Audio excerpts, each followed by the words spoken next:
This is the Lone Crater YouTube. We hope this video helps.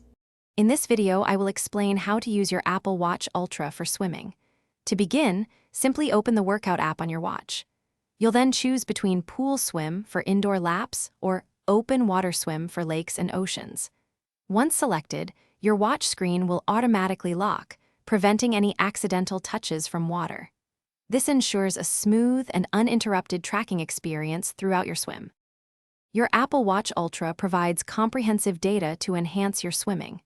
It accurately tracks key metrics such as your total distance, average pace, and calories burned during your session. For pool swims, it intelligently detects your stroke type and automatically counts your laps.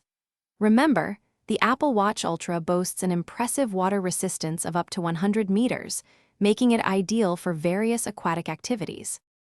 When you're ready to finish your swim, simply rotate the digital crown to unlock the screen. Then, tap the End button to conclude your workout and review a detailed summary of your performance.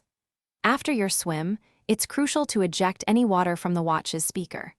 To do this, rotate the digital crown again to activate the water lock feature, which uses sound vibrations to clear the speaker.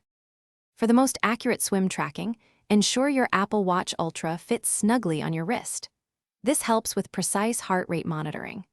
Regularly calibrating your watch by walking or running outdoors can also significantly improve the accuracy of distance measurements, especially for open water swims. After your session, dive into the fitness app on your iPhone to review all your detailed swim data and track your progress over time. Thanks for watching. Consider subscribing if we helped you.